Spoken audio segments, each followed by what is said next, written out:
Welcome to the Underground, the Steel City Underground, the black and gold standard for Pittsburgh Steelers coverage. Now, here are your hosts, Joe Kuzma and Brian E. Roach. Hello, everyone, and welcome to another edition of the Steel City Underground podcast presented by Under Armour. I am your host, Joe Kuzma, and a Happy New Year to all our listeners, and a Happy New Year to my co-pilot, Brian E. Roach. What's up, Brian?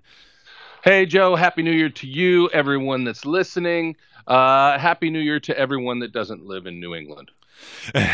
Exactly. You know what? What a sham. I'm just waiting for, if you hadn't heard, James Harrison had a decent game against a horrible opponent. Sounds familiar, what we're going to cover here. And we're going to cover shortly. Sorry.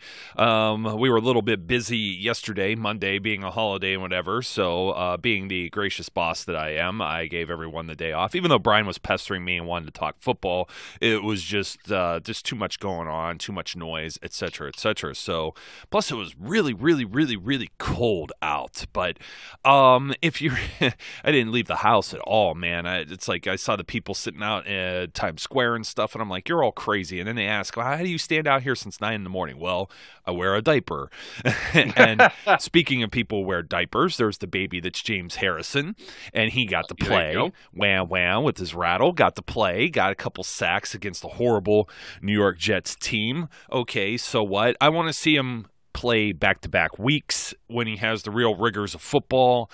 Great. He's been fresh for, 4 months. Awesome. He's going to have a bye week, so he may be decent again when they play their divisional game.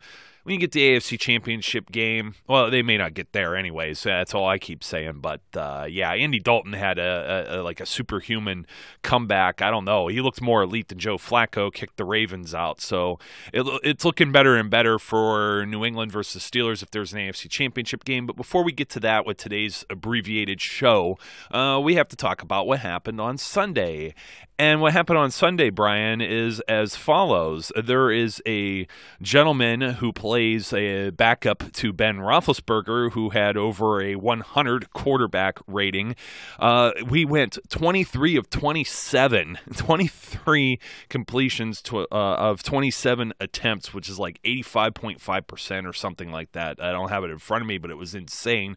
It was the best completion percentage aside from Randall Cobb doing a trick play with the Green Bay Packers over the weekend. And people are still giving my boy Landry Jones some disrespect. Well, Landry had a great game. There's no question about it. The problem and the reason that I think the Landry haters, let's just be honest and call them what they are. The Landry haters are going to keep going. There's always that obligatory interception that gets thrown. But nonetheless, you look at his game. I mean, he spread the ball around, and the Steelers' offense is always best when the ball is spread around. He hit 8 different receivers. Juju had 9 catches. Bryant had 6. Toussaint had 2. Jesse James had 2. And Vance McDonald, Roosevelt Nix, Xavier Grimble, and Eli Rogers all had 1.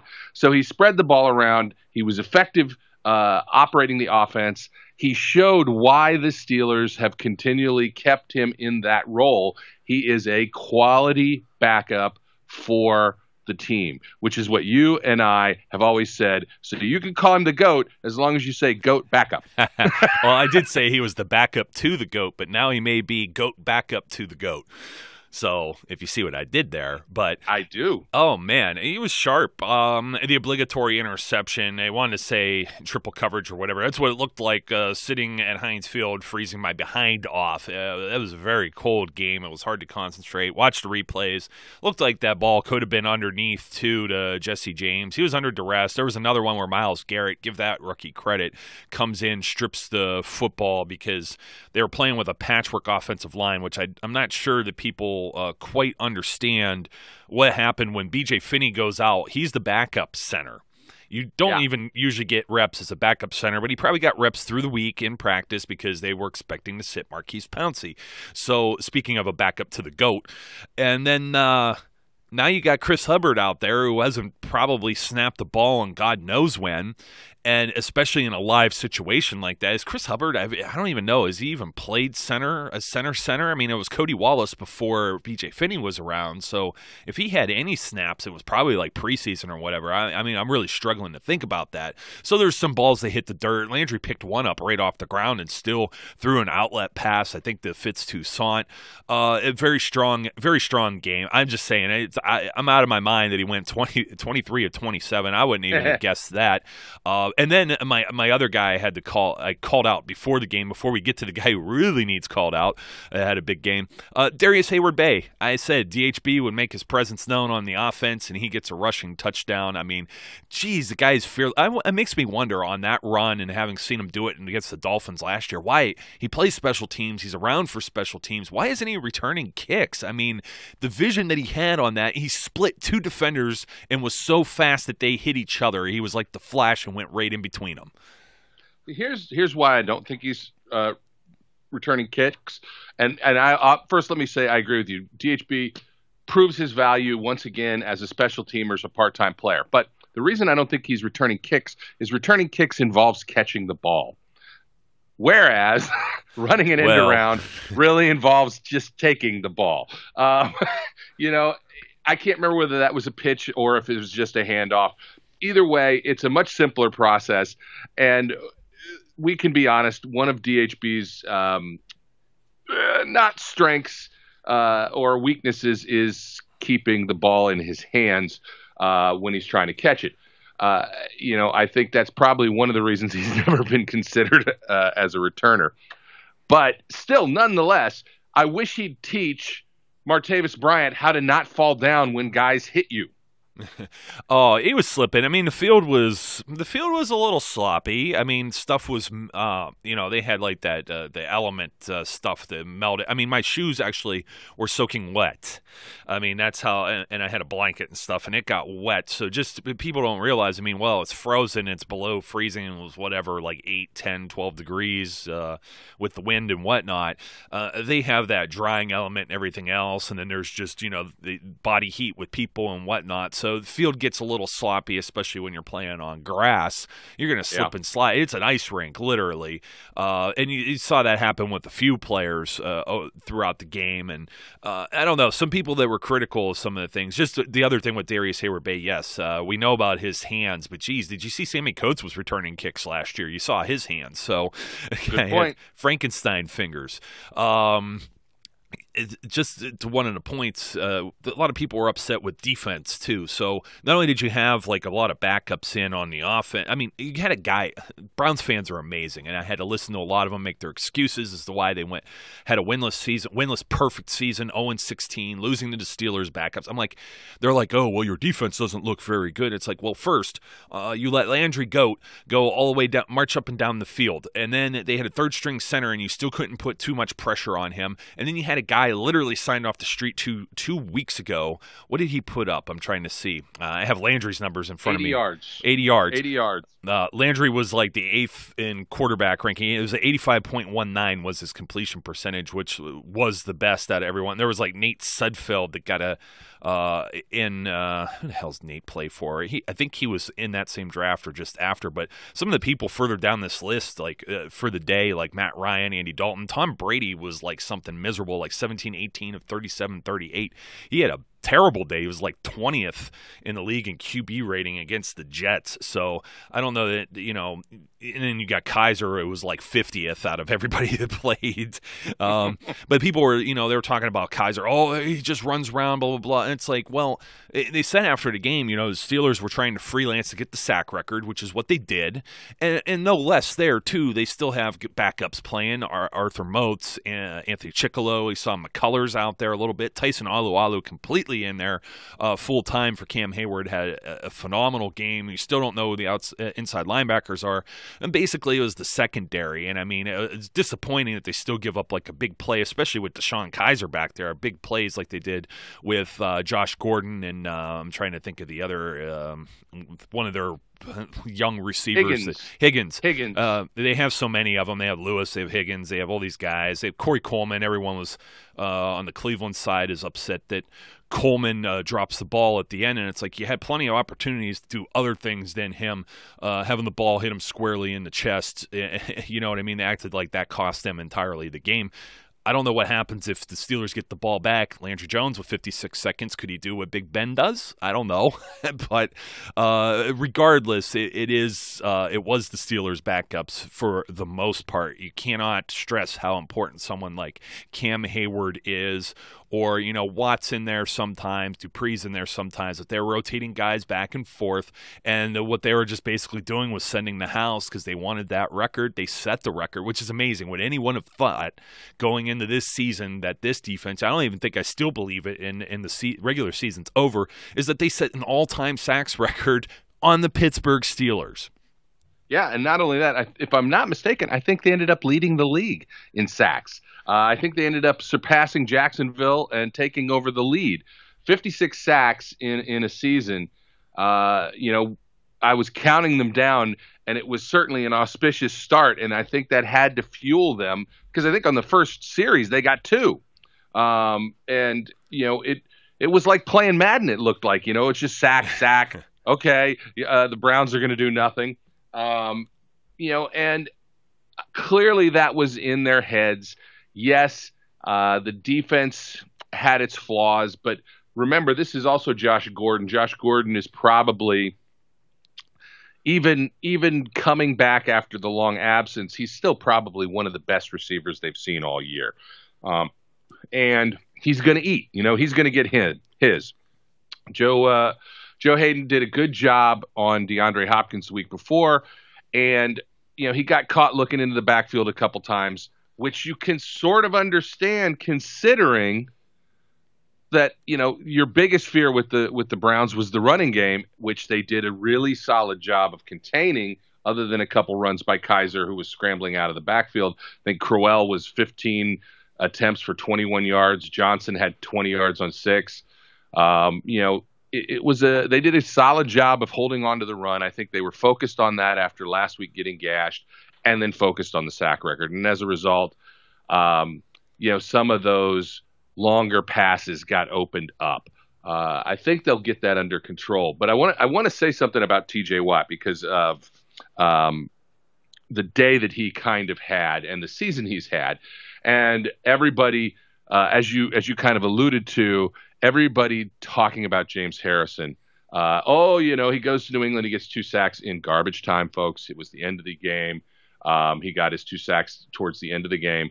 But I want to talk about TJ's stat line yesterday. TJ had 8 tackles, 6 solo, a sack, 2 tackles for loss, and a pass defensed.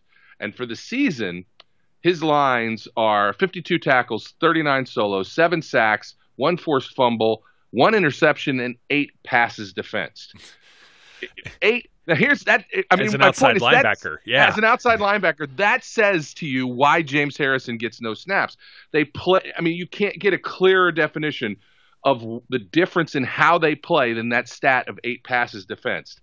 James Harrison, in his career, his entire career, has never had higher than 5 passes defensed, and that was in 2010.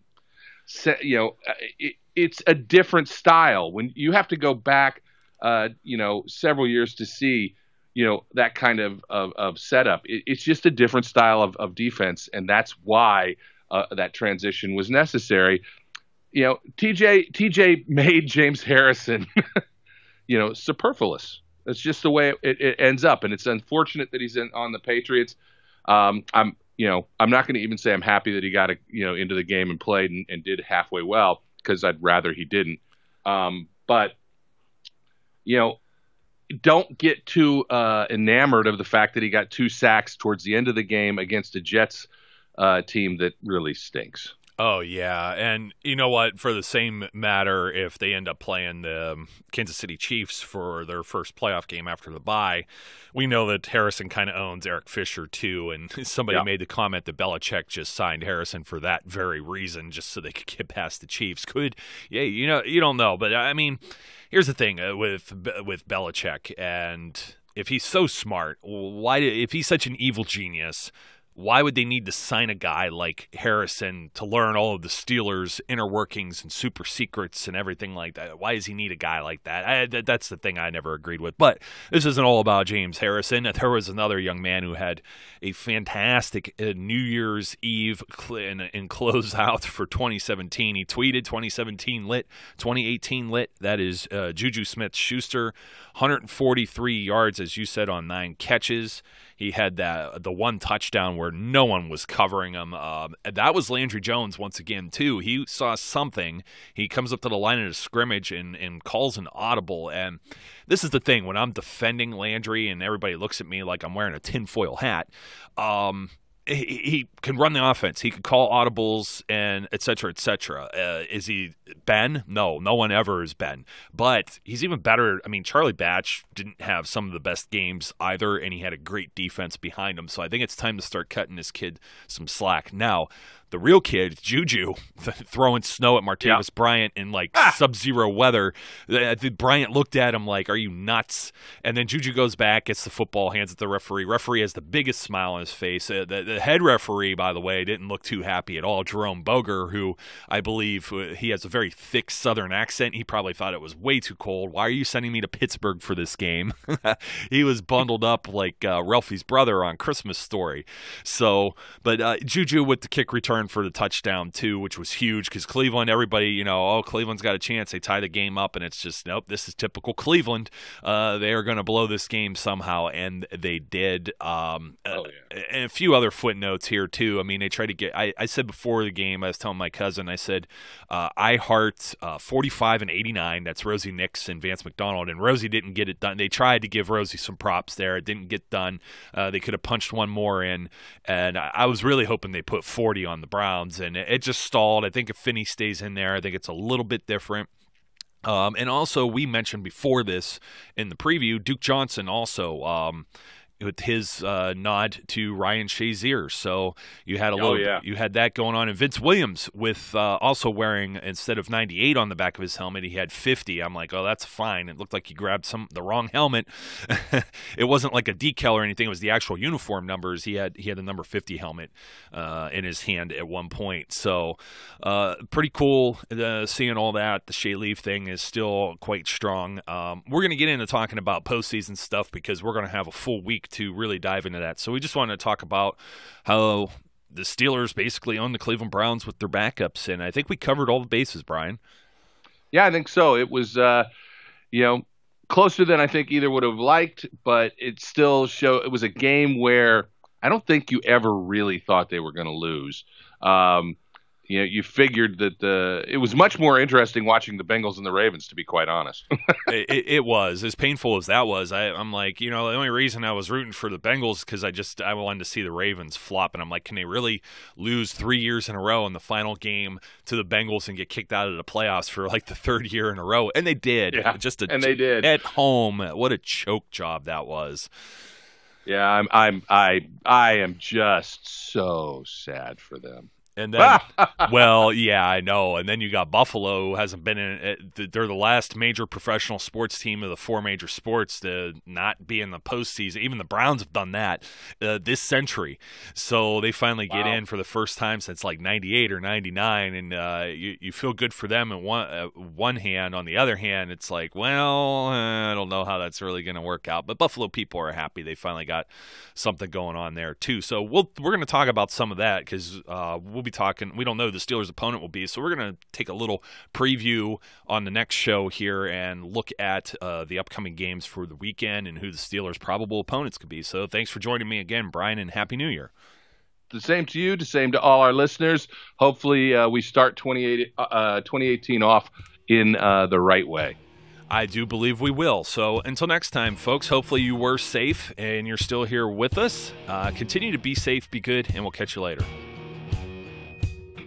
We would like to thank you for listening and remind our listeners to follow us on social media and our website, www.steelcityunderground.com.